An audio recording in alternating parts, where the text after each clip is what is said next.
Hello and welcome to the Success Showcase. I'm your host, Eric Lopkin with the Modern Observer Group. My co host, Chip Januszewski, is on vacation this week, but I am joined by our special guest, Urvi Tejani of Red Carpet Rocks. Urvi, why don't you introduce yourself to our listeners? Hi, Eric. Thank you so much for having me this afternoon. My name's Urvi Tejani, and as Eric said, I'm the founder and CEO of my company, Red Carpet Rocks.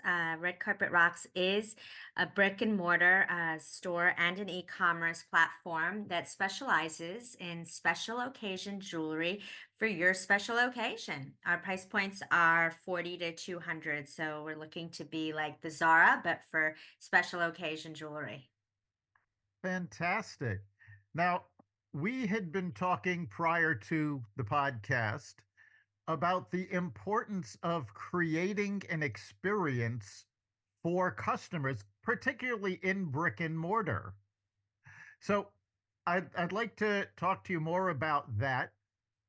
Hopefully, our listeners will learn something here. But brick and mortar has changed a lot. It's not simply about foot traffic and people dropping in. You actually now need to be a draw to get people to come to you. Absolutely, Eric. Post pandemic, we're all just looking to come out of our homes and to really have a great experience when we do detach from our computers and from Amazon and want to step into the stores. But we're just no longer looking to just step into a Macy's or a Best Buy and not be able to find a sales consultant or, for that matter, a knowledgeable salesperson. But we're really looking to be seduced, if you will. From the moment we step in, we'd like to be welcomed and greeted by a knowledgeable sales staff and not on their phone. And more importantly, Eric, I find that people, the customer is really becoming more knowledgeable than the sales staff. So it's the script is really flipped in that sense.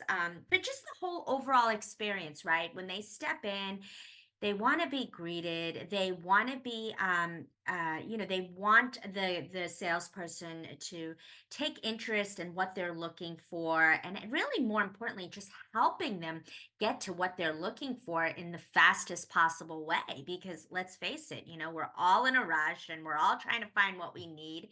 And in that process, if you can deliver, that experience, then you have a customer for life. That's very true. And creating the experience is necessary because now your competition is only as far as your customer's phone. Absolutely. It very much is, and if we're going to bring these people back into brick and mortar, and especially mom and pop brick and mortar, it's got to be special. It's got to be unique. The sales staff have to be knowledgeable, and you really have to give them an experience that will make them want to come back. Otherwise, what's the point? They'll just go on Amazon and it's quicker, it's easier. They don't have to step out of their home. But, here at Red Carpet Rocks, we really aim to give that client that ultimate experience from the moment they walk in until they leave, whether they buy something or they don't. And how do you go about creating that experience? So, well, first of all, the store is very, very elegantly branded, and we actually have a red carpet on the sales floor. And then we have salon style seating chairs, which are really special and unique because you don't really see that experience in costume or fashion jewelry. That's typically in fine jewelry and in stores like Tiffany and Van Cleef, where they bring you into the office or showroom and they sit you down, and they show you jewelry over a white or red padded, tray or insert. But anyway, from the moment they walk in, they're greeted right away with a big smile, and we usually just say, "What are you?" We don't ever address the customer with, "What are you looking for?" It's just like, "Oh, are you shopping for an occasion?" And what is that? And what does your dress look like? And really engage in the clientele and engage with her. And I'm sorry, but even if you're not interested, just act interested. Act like you really, really care about how and what you're going to say to the client and how you're going to accessorize her. So then she picks out a few pieces. They sit in these beautiful salon style chairs. and we have champagne served, and they really feel very, very special. And then we also have fitting rooms in the store should that client, bring in their gown and want that perfect match. And sometimes it takes two visits. She said, okay, well, I'm going to come back and bring my gown, and you should, that's fine. We don't have a problem with that. But we do have 100% close rate here at the store.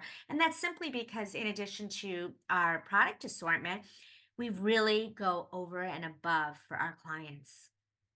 Yeah, you're really creating a very high-end experience without requiring your customers to break the bank to buy the jewelry. Absolutely. And I really, as the owner and founder of Red Carpet Rocks, I wanted that because I truly feel there is a void in the marketplace in retail, in brick and mortar at this price point. I feel like the experience is either help yourself, go into the store, find what you need, can't find a salesperson, or if you're willing to drop 30 or 40,000, you'll have, all these salespeople doting over you. So it's not like that mainstream middle income, like that middle price point. It really, there's just nothing like this service. So what I've done is really blend, the low price point, great product, high end product with superior service. And that's so key. It's become so difficult in retail. Well, one, for a customer to find good service, but also for retail businesses to find people to provide that service. How are you, Absolutely. how have you found the market, and how are you dealing with that issue? Well, right now I've single-handedly been able to handle all my clients, and I do keep a few part-time stylists in. But it is honestly, I mean, you can go to any store or shop down Main Street and you see the help wanted signs store after store. And it is challenging because, I mean, let's face it, retail's not the sexiest job in town anymore, especially for the Gen Zers. So it is challenging to find, but I'm not going to just settle for a warm body standing there just to stand there and make their hourly. I want someone who's really passionate about fashion, about sales, and truly wanting to help someone. So, but I'm not going to lie, it is a challenge to find good salespeople. Yeah, it really is. And again, that's a problem that's facing not just retail, but industries all over. And especially when you're working towards creating that experience, you've got to be able to find somebody that's going to work within those parameters. It's not just showing up and, here's a piece of jewelry, ring it up.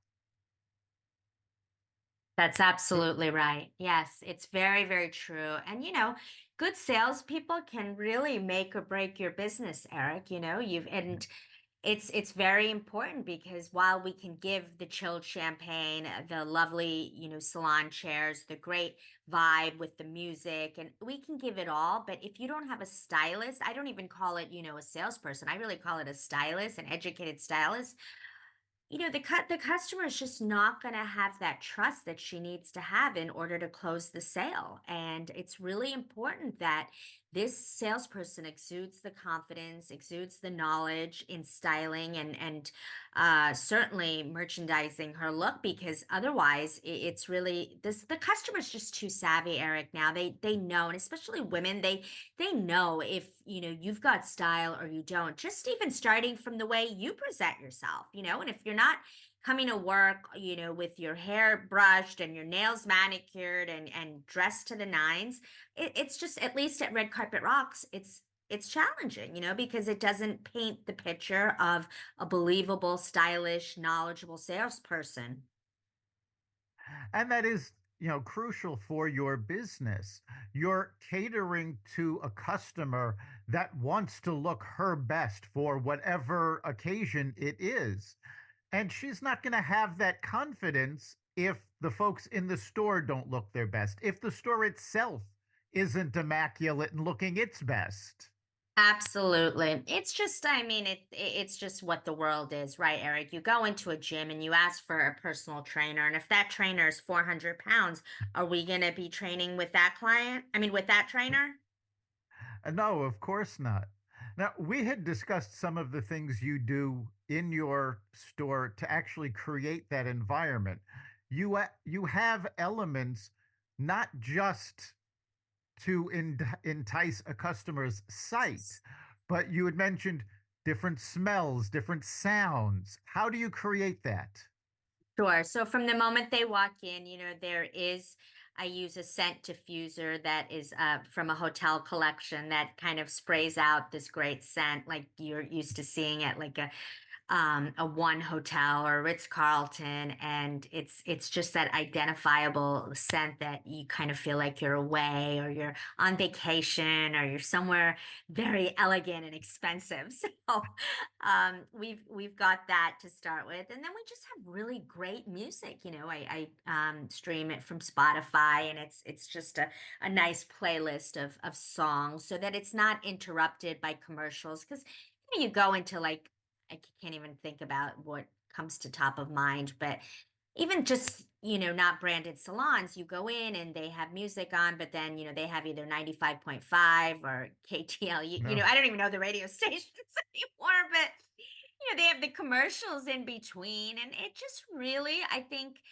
the customer knows, she just knows when everything is together. And when they have that experience, they walk out saying, like, God, red carpet rocks, really, from the moment you walk in till the end. And our packaging, our boxing, like, given our price points are 40 to 200, I mean, you have a box that looks like it came from Van Cleef or from Tiffany when you buy a $40 pair of earrings, and our shopping bags are so beautiful, made from the, finest white paper, and everything just exudes the utmost in elegance and luxury. So it's from the moment they step in and until they complete their purchase, and it's so seamless and so just, if we just never let them see the us sweat, if that were the case, if where there's a problem or something's going wrong, we just all, or at least I try very, very hard to just exude nothing but confidence and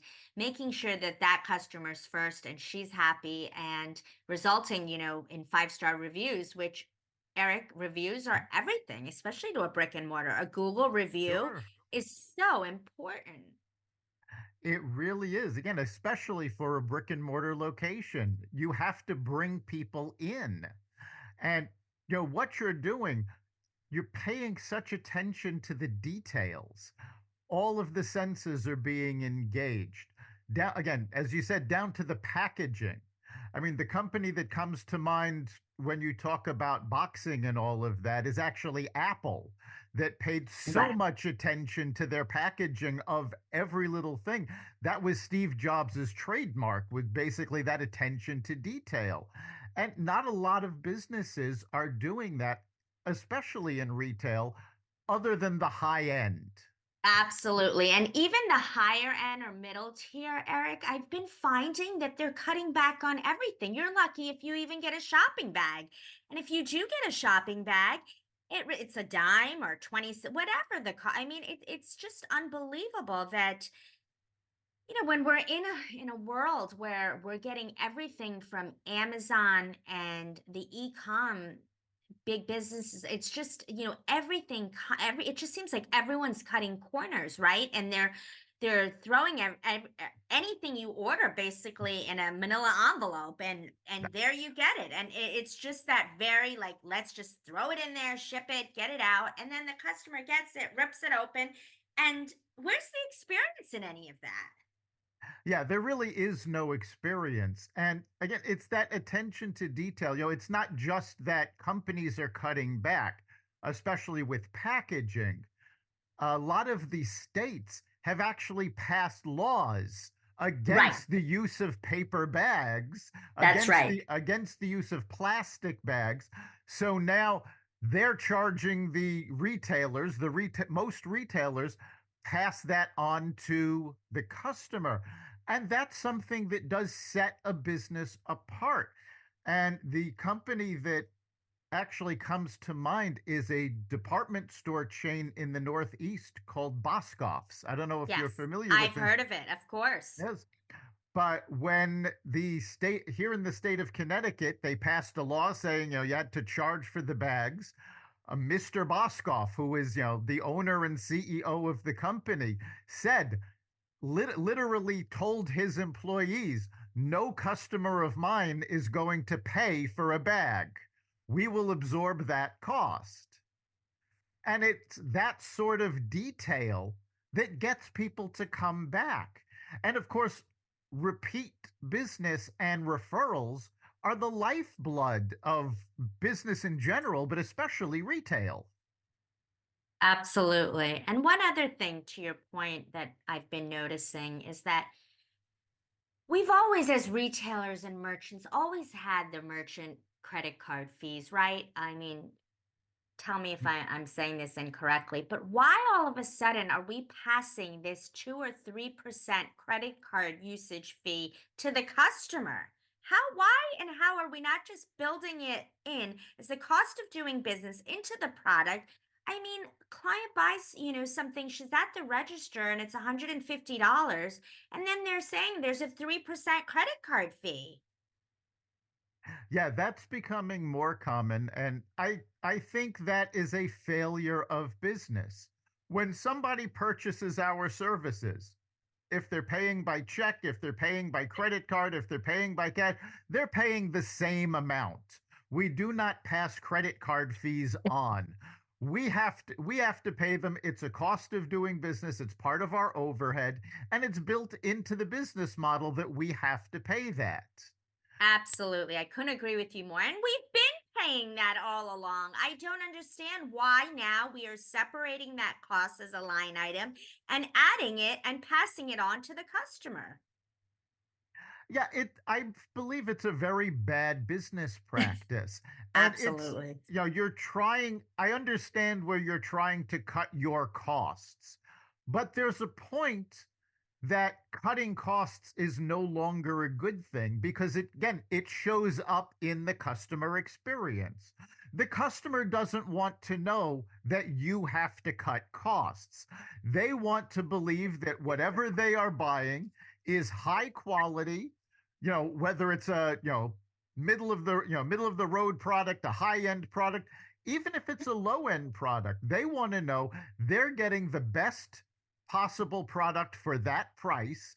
They want to know that they are the most important thing to that retailer while they are in front of them. And when they start realizing that you're cutting costs, whether it's in the packaging and the credit card fees, that doesn't reflect well on the business. Absolutely. Especially if you're a business that, your entire business is built on image and branding and luxury. Here now the clients bought a $200 necklace and all the other additional factors, the packaging, the credit card fees. If that's not matching the experience and the product, what does that say?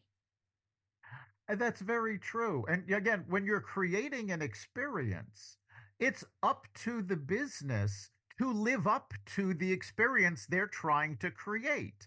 They've chosen how to present their brand. It's important that they not lose control over that. And that means living up to what the customer expects. And I often use this story as an example, and I'm pretty sure I've said it on previous episodes of the podcast. A number of years ago, Walmart decided they wanted to be a little more like Target, go a little more upscale, raise their prices a bit. Well, Walmart had spent years cultivating the brand of low cost leader, and their customers were going to them to save money because they were the low cost leader. When they started raising their prices, even though they enhanced their experience, their customers went, well, wait a minute, if you're not going to be the low cost leader anymore, why should I shop it with you? And they lost business. They had to come back, lower the prices again, and go back to the brand as low cost leader because they had spent so many years creating that image, they couldn't shake it. Absolutely. No, Look, today when we're all fighting for the customer, you really have to be on top of your game for everything from the moment they walk in until they leave and the entire experience. And that includes packaging, credit card, all of it. It's just too competitive. It really is in any space. Jewelry, do we have the best product out there? We have beautiful product, but is it the best? No, but we are always constantly fighting for market share because there are a lot of people who do jewelry and they may not be as great, but if that experience is, then that's, one thing that we have to even be better at. So I think in any business, you really, really have to see that from beginning to end, especially if you're going to do brick and mortar. I also feel very strongly about online too, though, the customer experience and journey and user experience and the seamlessness of a website and not having it be buggy, or then they get to the shopping cart and there are all these additional fees, so all of that, the experience in the store and online really has to be cohesive, and it really has to be that the customer does not feel any different in being in store versus online. Obviously the experience and the smells and all that, yes, it's hard to translate that online, but I know I've shopped multiple sites, and you can feel like, wow, this is a beautiful site and I love it and I love shopping on it. So Sure. And creating an experience does have to extend to the website. When you're creating an experience, it needs to encompass the entire experience of what a customer is going to see.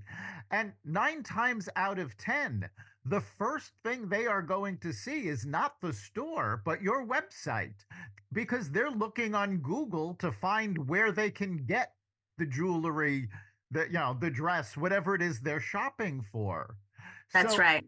and it boggles my mind how many times I have seen this where a website will look nothing like the retail Oh, location. I know. They'll I use see that all the time. I can't believe it. I mean, some of them are not even responsive designs. Their design doesn't even, I mean, 90% of your people are customers going online through a mobile app or a phone. Why is your website look like it does on desktop? all right, you need to have a responsive site so that if someone goes on desktop, it has that look. If somebody goes on their phone, it has that look. The logo needs to be the same on the website, in the That's right. store, on your business card. It all needs to match. The colors need to be the same. Absolutely. All the information needs to match. You can't have store Yes, hours on the website not match the store hours on your window or on your door. exactly. And it's all about the details. I am amazed at how many times I will go to a website, and most websites now will have menu items at the bottom that they don't necessarily have in the main navigation. And Right. I will scroll down to the bottom and I will see the copyright date on the site is 5 years ago. It's like, no, even if you're not changing the site, update the date. It should Yeah. be this year. Yes. It's all, creating an experience is about paying attention to the details. And when you don't pay attention to the details, when you let things slide, that experience tends to fall apart. That's right.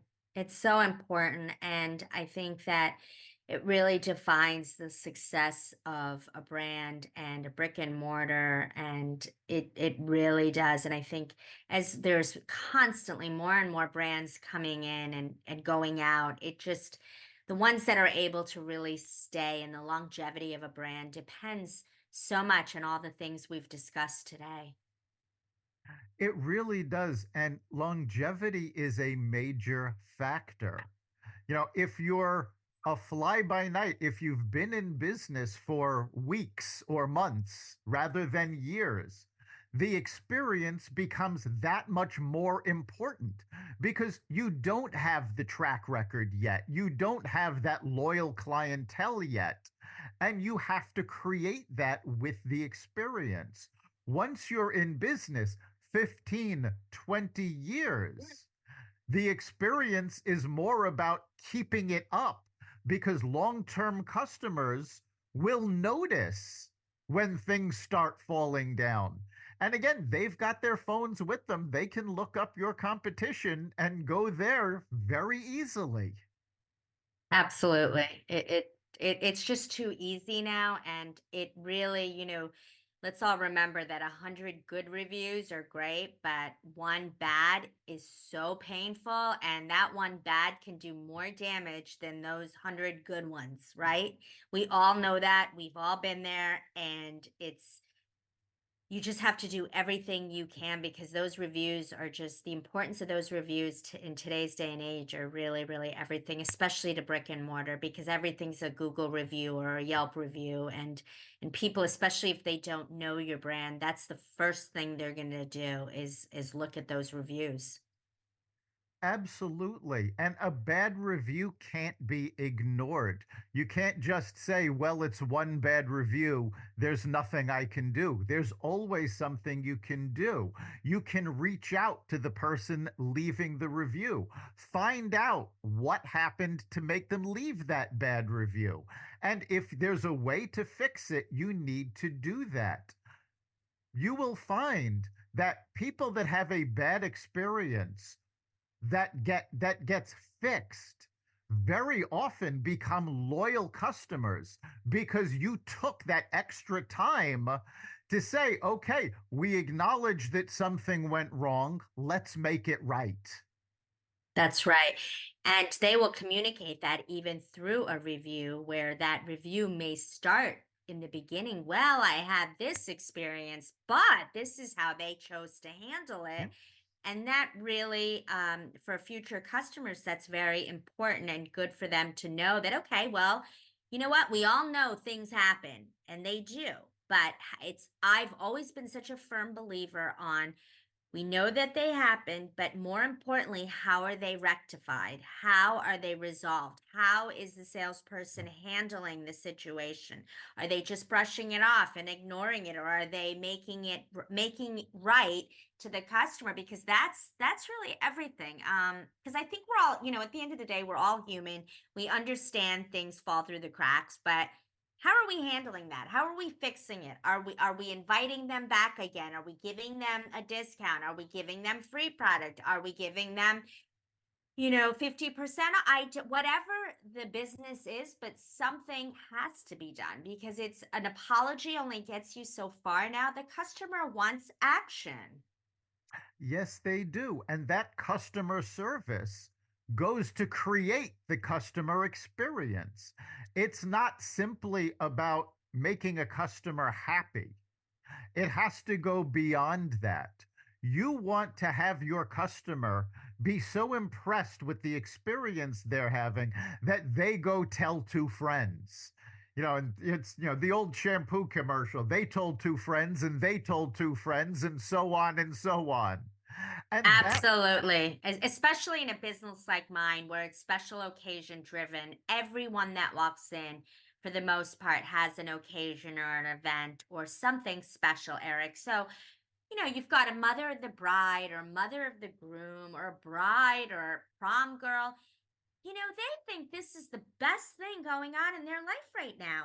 And if you've got a salesperson that's on her phone that could care less about Mrs. Jones walking down that aisle next week in a pair of our earrings, that's not going to work. exactly. Yeah, all business is focused on people. In my work, we refer to it as human centered achievement. But Yes. every business has to focus on the person. Every product has to fit the customer. Every service has to accomplish what the customer is looking to accomplish. And every employee needs to have processes that they can follow that make it easier on them to do their job, but also create that experience for the customer. And it all works together. When your focus is the person, not just the customer, but also the employee, depending on your business, you will go a lot further than if your focus is a product. Yeah. Eric, I just find the bottom line is in people and the way we do business or even have friendships and anything really in life starts with caring. You just gotta Yes. care. Yes. If That you really care, everything else is really secondary in my opinion. But if you come to work every day caring about what you do, caring about how you service the client, caring about the integrity of your work, caring about how you look, everything else really becomes easy. That's very true. It is about the effort that you are putting into and the value that you place on not just your appearance, but how you're serving the customer, how you're doing your job. You want to care enough about what you're doing to try to be the best that you can be in that. And I think that's a fantastic point to end on because we are out of time. But for those of our listeners that may want to find out more about Red Carpet Rocks or visit your store, how can they do so? Sure. So we have our website at Red Carpet Rocks and on our social handles and Facebook and Instagram at Red Carpet Rocks. And Urvi Tejani, on LinkedIn as Urvi Tejani. And then our store is located in Bergen County in a small town called Westwood, New Jersey. And of course, we didn't get to talk about this much on the podcast, but you are looking to expand that and franchise Red Carpet Rocks out. So hopefully, our listeners will be able to find one near them soon. Absolutely. I definitely can see this throughout the United States in the right areas and replicating this successful model in their hometown. Well, thank you so much for being here. It was a pleasure talking with you. Thank you, Eric. Likewise, have a great day. You too. And you've been listening to the Success Showcase. You can catch Success Showcase as well as the rest of the Xvadio Podcast Network at xvadio.com, Apple Podcasts, Google Podcasts, Spotify, iHeartRadio, Audible, Amazon Music, and wherever you find podcasts. Remember, make this your best week ever and make next week even better. We'll see you then.